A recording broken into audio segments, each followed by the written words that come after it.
ሰላም ጤና ይስጥልን የተከበራችሁ የጉባርች ኢትዮጵያ ዩቲዩብ ቻናል ቤተሰቦች እንዴት ናችሁ? በያላችሁበት ሰላማችሁ ይብዛ። ከዘመኑ ቆሻሻና ክፉ መንፈስ ወይም ክፉ በሽታ ራሳችሁን ፈጣሪ በያላችሁበት ይጠብቃችሁ። ይህ በጎ ምኞታችን ነው እንደ ጉባርች ኢትዮጵያ። ከዚህ ቀጥሎ የዕለቱን ዋና ዋና ሀሳቦችን ያዙ ዜናዎችን እናነባለን። አብራችሁን ቆዩ። በመዲኗ በቀን በትንሹ 4 ህፃናት መንገድ ላይ ተተው እንደሚገኙ ተገለጠ። በአዲስ አበባ ከተማ በትንሹ በቀን ውስጥ 4 ህፃናት የተለያዩ አካባቢዎች መንገድ ላይ ተተው ወይም ተጥለው እንደሚገኙ የከተማ አስተዳደሩ የሴቶችና ህፃናት ማህበራዊ ጉዳይ ቢሮ ለአሃዱ ገልጿል ተብሏል። ቢሮው ወላጆቻቸው መንገድ ላይ ትተዋቸው የሚሄዱ ህፃናት ቁጥር ከጊዜ ወደ ጊዜ እየጨመረ ስለመምጣቱን አስታውቋል። በተለያዩ ምክንያቶች በመንገድ ላይ ተተው ወይም ተጥለው የሚገኙ ህፃናት አብዛኛውን ጊዜ ጤነኛ ሆነው እንደማይገኙ የተናገሩት የቢሮ ኃላፊ ወይዘሮ ቆንጂት ደበላ በዚህ አይነት መልኩ የተገኙ ከ280 በላይ ህፃናት ክበበ ፀሐይ የህፃናት መርጃ ማዕከል ውስጥ እንደሚገኙ ገልጠዋል። በሌላ በኩል የከፋ የምግብ ችግር ያጋጠማቸው ከ38500 በላይ ህፃናት ቢያንስ በቀን አንድ ጊዜ ምግብ እንዲያገኙ ለማድረግ በ26 ማዕከላት ምገባ የሚካሄድ ሲሆን ከህፃናቱ ጋር በተያያዘም ለማሳደግ የሚፈልግ የሀገር ውስጥ ጉድፈቻ እየበዛ መምጣቱንም አንስተዋል። የልዩ ፍላጎት ያላቸውን ህፃናት በተመለከተ በትምህርት ቤቶች ትምህርቱ እንዲሰጥ እና ትምህርት ቤቶችም እንዲበዙ ለማድረግ ስራዎች እየተሰሩ መሆኑ የተገለጸ ሲሆን የአእምሮ እድገት ውስንነትና የባህሪ እክል ለገጠማቸው ልጆች አስፈላጊው እገዛ እየተደረገና ስራዎች እየተሰሩ መሆኑ ተመላክቷል። በ2017 ዓ.ም ብቻ በአዲስ አበባ ከተማ ከ137 በላይ ቤተሰቦች በህጋዊ መንገድ በሀገር ውስጥ ጉድፈቻ ልጆችን ከመንግስት ተቀብለው ለማሳደግ ወረፋ እየተጠባበቁ መሆኑን ሚኒስትሩ ስለማስታወቁ አሃዱ ከዚህ ቀደም መዘገቡ ይታወሳል ሲል አሃዱ ሬዲዮ ነው የዘገበው። ቀደም ሲል ከፖሊስ መግለጫ ጋር የተያዘውን ዜና ስናነብ አንድም የሞተ ሰው የለም፣ ሚዲያ ላይ ሲዘዋወር የነበረው ውሸት ነው፣ የወላይታ ዲቻ ስፖርት ክለብ ስራ አስኪያጅ ንግግር ነው። የተገደለ የወላይታ ዲቻ ደጋፊም የለም፣ የደጋፊዎቹን ማህበር እንዲሁ ቃሉን ሰጥቷል። ትናንት በአዲስ አበባ ከተማ በዝግ ስታዲየም ከተካሄደው የሲዳማ ቡናና ወላይታ ዲቻ ጨዋታ ጋር በተያያዘ በጸጥታ ኃይሎች በጥይት ተመተው የተገደሉ ሰዎች ስለመኖራቸው ቆስለው ዘውዲቱ ሆስፒታል የተኙም እንዳሉ በማህበራዊ ሚዲያዎች ላይ በስፋት ሲሰራጭ ነበር ብሏል።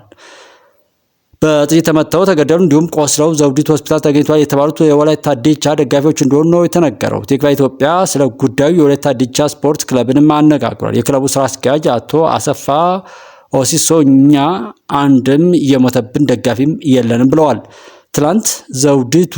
ትናንት ማታ ማለት ነው የደጋፊ ማህበር አመራሮች ወደ ሆስፒታል ጭምር ተሰማርተው አጠቃላይ የተባሉትን ነገሮች አጣርተዋል ሲሉ ነው የማህበር ኃላፊው የተናገሩት። ለምሳሌ ዘውዲቱ ሆስፒታል ሰው ተመቶ ተኝቷል ብለዋል። ሌሎችም ነገሮች ሰው ሞቷል ተብሏል። ነገር ግን አንድም የሞተ ሰው የለም፣ ሚዲያ ላይ ሲዘዋወር የነበረው ውሸት ነው፣ ዘውዲቱ ሆስፒታልም ሄዶ የተኛ ሰው የለም፣ በጥይት የተመታ ሰውም የለም ሲሉ ለቲክቫህ ኢትዮጵያ መናገራቸውን ቲክቫህ ነው የዘገበው።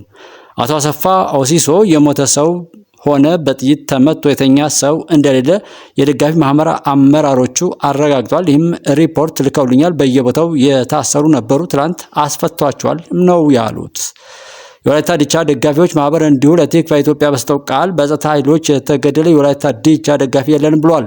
የማህበሩ ፕሬዚዳንት ታደለ ሜጋ ለቲክቫህ ኢትዮጵያ እንደገለጹ ደጋፊው ተጉዞ አዲስ አበባ ከደረሰና ወደ እየተጓዘበትም ባለበት በድንገተኛ ውሳኔ ጨዋታው በዝግ ስታዲየም እንዲካሄድ በመወሰኑ እንዲሁም የጨዋታውንም ውጤት ተከትሎ ደጋፊዎች ስሜታቸውን በተለያየ መንገድ ሲገልጹ ነበርም ብለዋል። ነገር ግን በጸጥታ አካላት በርካታ ደጋፊዎች ተገደሉ እየተባለ የሚሰራጨው መረጃ ውሸት ነው፣ በጸጥታ አካላት የተገደለ የወላይታ ዲቻ ደጋፊም የለንም ሲሉ ነው የተናገሩት።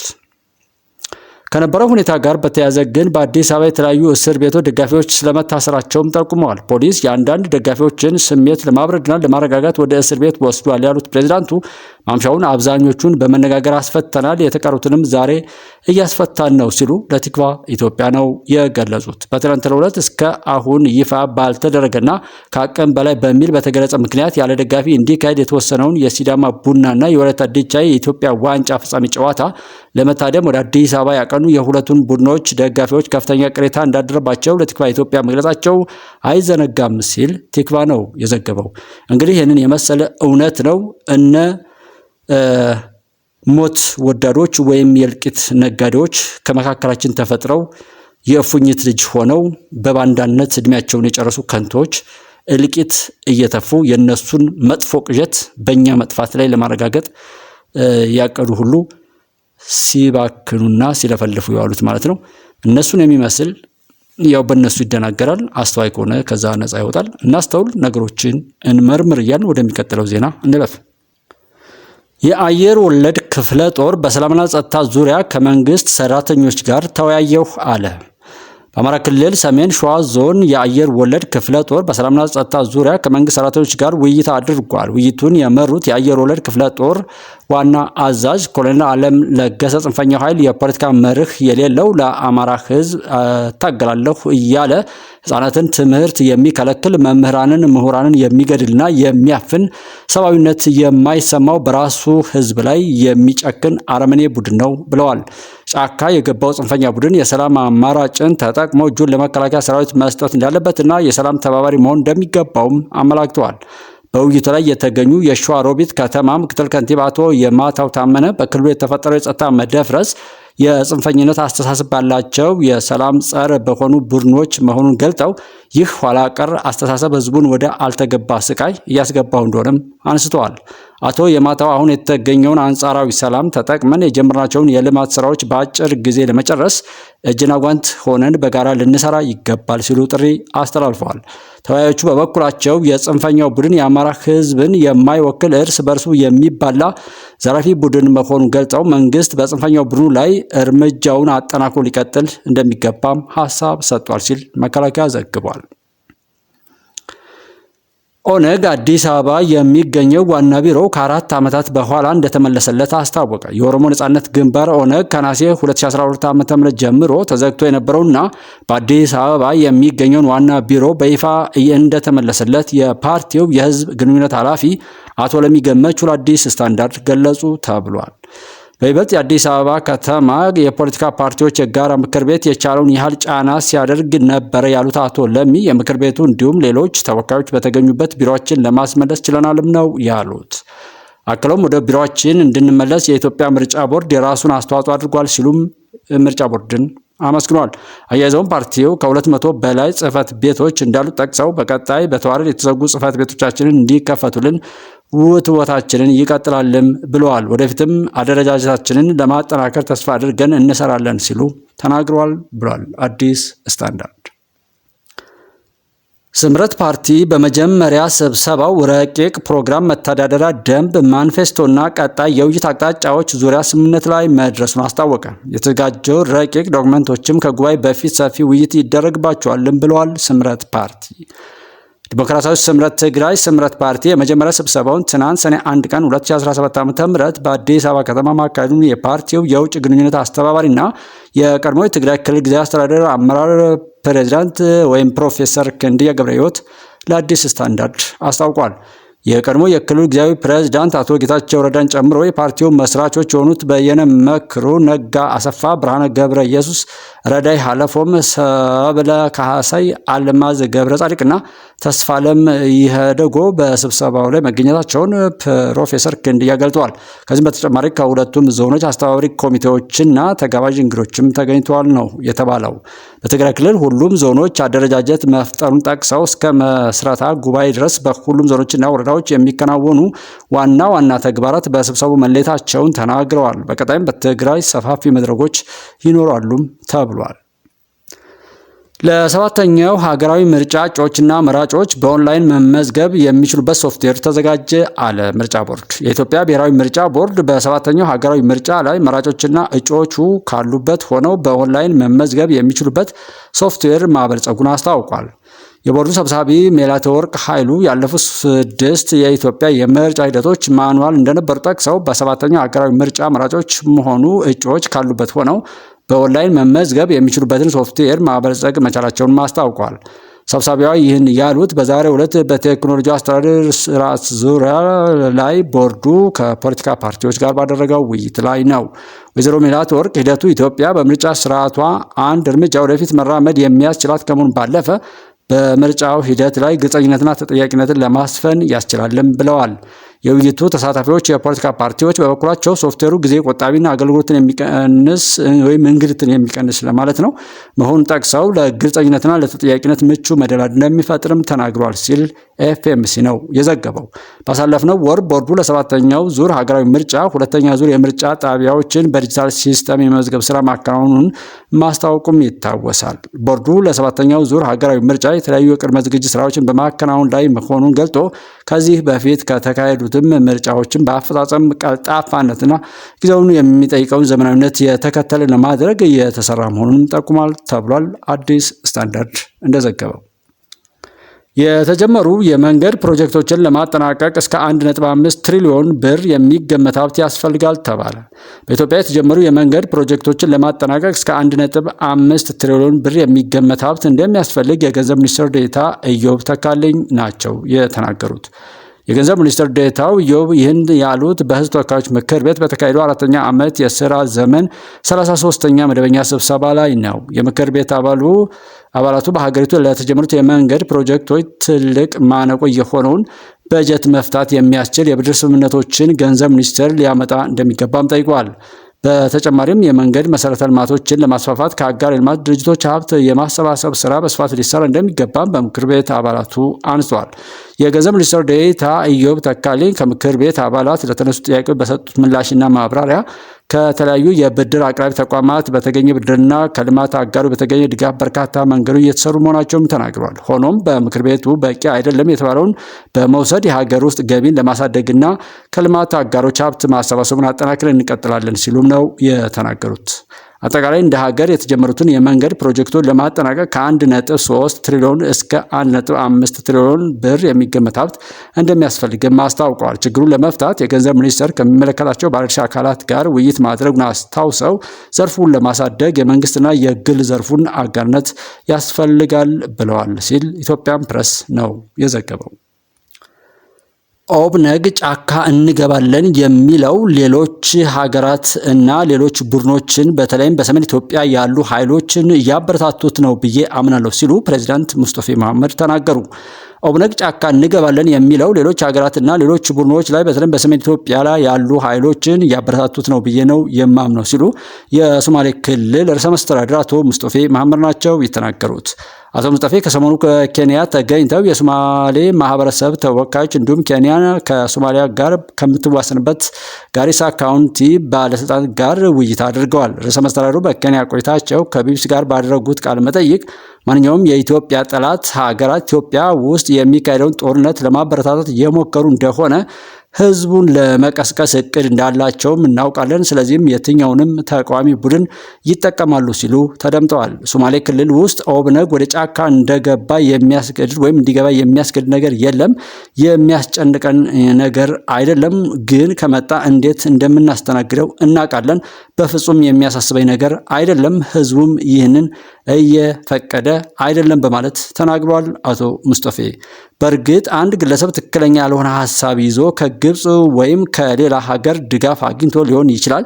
ግን እኔ የመጣሁበት ህዝብ እንደዚህ አይነት ነገር አይቀበልም ነው ያሉት። በተጨማሪም አቶ ሙስጠፌ በሶማሌ ክልል የመገንጠል ስሜት ቀርቷል ማለት ይቻላል ሲሉም አረጋግጠዋል። በዘገባው በኢትዮጵያ የሚገኙ አንዳንድ መገናኛ ብዙሃን ብሔራዊ ጥቅምን ማስቀደም ሲገባቸው የግል ፍላጎታቸውን ለማሳካት የሚሰሩ ናቸው ሲሉ ጠቅላይ ሚኒስትር ዶክተር አብይ ተናገሩ። በኢትዮጵያ የሚገኙ አንዳንድ መገናኛ ብዙሃን የግል ፍላጎታቸውን ለማሳካት የሚሰሩ ናቸው ሲሉ ነው ጠቅላይ ሚኒስትር ዶክተር አብይ የተቹት። ጠቅላይ ሚኒስትሩ ባሳለፍነው ሳምንት በበርካታ የሀገሪቱ የመንግስት መገናኛ ብዙሃን በ4 ክፍል በተላለፈ ቃለ ምልልሳቸው በመጨረሻው ክፍል ላይ የመገናኛ ብዙሃን ነፃነትን አስመልክተው ገለጻ አድርገዋል። አንዳንድ መገናኛ ብዙሃን የግል ፍላጎታቸውን ለማሳካት ነው የሚሰሩ ሲሉ የተቹት ጠቅላይ ሚኒስትር ዶክተር አብይ እነዚህ መገናኛ ብዙሃን የሐሰት መረጃዎችና የፈጠራ ዜናዎችን በማሰራጨት ህዝቡን ለማሳሳት ሲሞክሩ ተስተውሏል ብለዋል። በገለጻቸውም ሚዲያ ልክ እንደ እሳት ነው፣ ያጠፋልም ያለማልም፣ እንደ ቢሏም ለጥሩም አሊያም ለመጥፎ ነገር ሊውል የሚችልም ነው ብለዋል። ጠቅላይ ሚኒስትር ዶክተር አብይ በዓለም ላይ ገለልተኛ የሚባል ሚዲያ የለም ሲሉ ተደምጠዋል። መገናኛ ብዙሃን ብሔራዊ ጥቅምን ያስቀደመ ዘገባ ሊሰሩ ይገባል ሲሉም ነው ያሳሰቡት ጠቅላይ ሚኒስትሩ። መገናኛ ብዙሃን ለመልካም ዓላማ ከተጠቀምናቸው ውጤታቸው ከፍተኛ መሆኑን ገልጠው በተቃራኒው ሚዲያዎች ለጥፋት ዓላማ የሚውሉ ከሆነ ከፍተኛ አደጋን ያስከትላሉ ሲሉም ገልጠዋል። በተጨማሪም የለውጡ መንግስት ለመገናኛ ብዙሃን በሰጠው ነጻነት በኢትዮጵያ በርካታ አዳዲስ የቴሌቪዥን ጣቢያዎች ከ60 በላይ በሚሆኑ ቋንቋዎች እየተላለፉ ይገኛሉ ሲሉም ነው የተሰሙት። የምክክር ኮሚሽኑ ከሚዲያ ኮሚኒኬሽንና ኪነጥበብ ባለሙያዎች ጋር ተወያየ። የኢትዮጵያ ሀገራዊ ምክክር ኮሚሽን ከሚዲያ ከኮሚኒኬሽንና ከኪነ ጥበብ ባለሙያዎች ጋር በቀጣይ በሚያከናውናቸው ስራዎች ዙሪያ ተወያይተዋል። መድረኩ የተዘጋጀው ኮሚሽኑ እያከናወናቸው ያሉ የሚዲያ ኮሚኒኬሽንና ተደራሽነት ስራዎችን የበለጠ ከፍ ለማድረግ የሚያስችል ሙያዊ ግብዓት ለማሰባሰብ ነው ተብሏል። መድረኩን በንግግር የከፈቱት ዋና ኮሚሽነር መስፍን አርአያ መገናኛ ብዙሃን እስከ አሁን የኮሚሽኑን ስራዎች ለህዝብ ተደራሽ ለማድረግ ያደረጉትን ርብርብ አድንቀዋል። ምክክሩ የሁሉም ኢትዮጵያውያን አጀንዳ እንዲሆን የኪነ ጥበብ ባለሙያዎችም የበኩላቸውን ሊወጡ እንደሚገባም ነው የተናገሩት። የመድረኩ ተሳታፊዎችም ህብረተሰቡ ስለ ሀገራዊ ምክክሩ የተሻለ ግንዛቤ እንዲኖረው የሚያስችሉ ስራዎች ላይ የቡድን ውይይት በማድረግ ምክረ ሀሳቦችንም አቅርበዋል ተብሏል። ለህዝብ ሲል ራሱን ለመስጠት የማይሰስት ሁኔታዎችና ፈተናዎች ያለፈ የቁርጥ ቀን ልጅ የሆነው የፖሊስ ኃይል ከመደበኛ ተግባሩን ባሻገር በህግ ማስከበር ዙሪያ ትልቅ ዋጋ ከፍሏል ሲሉ ኮማንደር ቢምረው አሰፋ ተናገሩ። ኮማንደር ቢምረው አሰፋ የደብረ ማርቆስ ከተማ አስተዳደር ፖሊስ መምሪያ አዛዥ እንደገለጹት ጥምር ጦር አባላት የከተማዋን ሰላም ለማስጠበቅና ወንጀል ለመከላከል ሚናቸውን እየተወጡ ይገኛሉ ነው ያሉት። ለህዝብ ሲል ራሱን ለመስጠት የማይሰስት ሁኔታዎችና ፈተናዎችን ያለፈ የቁርጥ ቀን ልጅ የሆነ የፖሊስ ኃይል ከመደበኛ ተግባሩን ባሻገር በህግ ማስከበር ዙሪያ ትልቅ ዋጋ ከፍሏልም ብለዋል። እንደ ኮማንደር ቢምረው ገለጻ ፖሊስ በከተማዋ እየተፈጸሙ ያሉ የወንጀል ድርጊቶችን ለመከላከልና ህግን ለማስከበር ማህበረሰብ አቀፍ የፖሊስ አገልግሎቶችን እየተገበረ ይገኛል። በመደበኛና በአድማ መከላከል ፖሊስ፣ በሚሊሻ፣ በሰላም አስከባሪና በሌሎች የጸጥታ አካላት ጥምረት የታጠቁ ህገወጥ ቡድኖችን በመፋለምና ስርዓት በማስያዝ ለደብረ ማርቆስ ከተማና አካባቢ ሰላም መስፈን ድርሻቸውን እየተወጡ ይገኛሉ ነው ያሉት።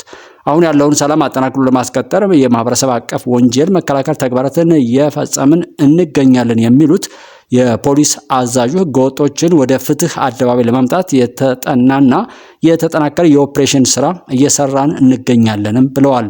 ባለፉት 11 ወራት ከ215 በላይ የክስ መዝገቦች ተጣርተው ለሚመለከተው የፍትህ አካል እንዲላኩ መደረጉን ኮማንደር ቢምረው ገልጸዋል። የከተማ አስተዳደሩ ሚሊሻ ቅርንጫፍ ጽህፈት ቤት ኃላፊ አቶ አንሙት ገላነ በበኩላቸው የክልሉ ጥምር ጦር ከመከላከያ ሰራዊቱ ጋር በመሆን ለከተማዋ አሁናዊ ሰላም እንደ ሻማ እየቀለጠ እንደ ፀሐይም እየበራ ኃይል ነው ሲሉ ነው የተናገሩት።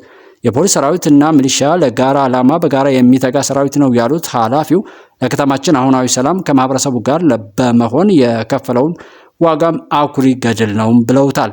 የደብረ ማርቆስ ከተማን ሰላም ለማስጠበቅ ሁሉም አካል ሊረባረብ ይገባል የሚሉት የጸጥታ አመራሩ የመንግስትን የሰላም ጥሪ መቀበል ይገባል ሲሉም ለታጠቁ ቡድኖች ጥሪ አስተላልፈዋል። ወደ ውጭ ዜና ስናልፍ ኢትዮጵያና ኬንያ ድንበር ተሻጋሪ መሰረተ ልማት ለመገንባት ተስማሙ።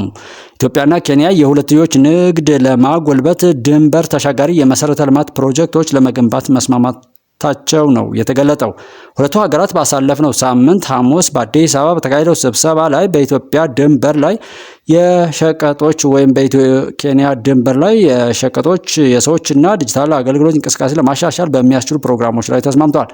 በዚህም ኢትዮጵያና ኬንያ በዳዋ ወንዝ ወይም ራሙና ሱፍቱ ላይ 2 ድልድዮችን ለመገንባት ተስማምቷል። ድልድዩ ተሽከርካሪዎችን ብቻ ሳይሆን የሚያስተላልፈው እንደ ትምህርትና ገበያ ያሉ መሰረታዊ አገልግሎት የማያገኙ ማህበረሰቦችም ምኞት የሚያደርስ ነውም ተብሏል። ሁለቱ ሀገራት በጋራ ባወጡት መግለጫ ዋና ዓላማዎቹ በኢትዮጵያና በኬንያ መካከል የመሰረተ ልማት ትስስርን፣ ማህበራዊ ኢኮኖሚያዊ ልማቶችን፣ የንግድ ማሳለጥና ድንበር ተሻጋሪ ልማትን ማጎልበት ናቸው ማለታቸውን የኬንያ መገናኛ ብዙሃን ዘግበዋል። እነዚህ እርምጃዎች ኢጋድ በድንበር መሻገሪያ ጊዜያዎችን የትራንስፖርት ወጪዎችን በመቀነስና ቀጠናዊ ሸቀጦችን በዓለም አቀፍ ገበያዎች የበለጠ ተወዳዳሪ እንዲሆኑ በማድረግ እንዲሁም በኢትዮጵያና በኬንያ መካከል ቀጣይነት ያለው ንግድን በማጠናከር የአፍሪካ አህጉራዊ የነጻ ንግድ ቀጠና ስምምነት ወደ ስራ እንዲገባ ያለውን ቁርጠኝነት ማሳያ ነው ብሎታል። ኬንያና ኢትዮጵያ በጉምሩክ ጉዳዮች ላይ የትብብርና የጋራ ድጋፍና ሌሎች የህግ ማዕቀፎችን በተመለከተ የሁለትዮሽ ስምምነትን በፍጥነት ተግባራዊ እንደሚያደርጉም ተመላክቷል። በመጨረሻም ባለፉት 5 ወራት የቻይና የውጭ ንግድ በ2.5 በመቶ ጨምሯል ተባለ። በ2025 ዓመት የመጀመሪያዎቹ 5 ወራት ውስጥ የቻይና የውጭ ንግድ ወደ 17.94 ትሪሊዮን ዩዋን ወይም 2.5 ትሪሊዮን ዶላር ገዳማ የደረሰ ሲሆን ይህም ወደ ውጭ የሚላኩ የቻይና አጠቃላይ ምርቶች በዓመቱ በ2.5 በመቶ ማደጉን ሰኞ የወጣው ይፋዊ መረጃ አመላክቷል። የእድገቱ መጠን በ2024 የመጀመሪያዎቹ 4 ወራት ከተመዘገበው ጋር ሲነጻጸር የ0.1 በመቶ እድገት ማሳየቱን የቻይና ጉምሩክ አጠቃላይ አስተዳደር ኤጂሲ አስታውቋል። እንደ አውሮፓውያን አቆጣጠር በ2025 የመጀመሪያዎቹ 5 ወራት የቻይና የውጭ ንግድ ከዓመት ማለት ነው 7.2 በመቶ በማደግ ወደ 10.67 ትሪሊዮን ዩዋን ከፍ ብሏል የተባለ ሲሆን ከውጭ የሚገቡ ምርቶች ደግሞ በ3.8 በመቶ አድገው ወደ 7.27 ትሪሊዮን ዩዋን ዝቅ ብለዋል ተብሏል። በግንቦት ወር ብቻ የቻይና አጠቃላይ ወደ ሀገር ውስጥ የሚገቡና የሚላኩ ዕቃዎች በዩዋን ዋጋ በዓመት በ2.7 በመቶ ከፍ ማለቱን መረጃው አመላክቷል።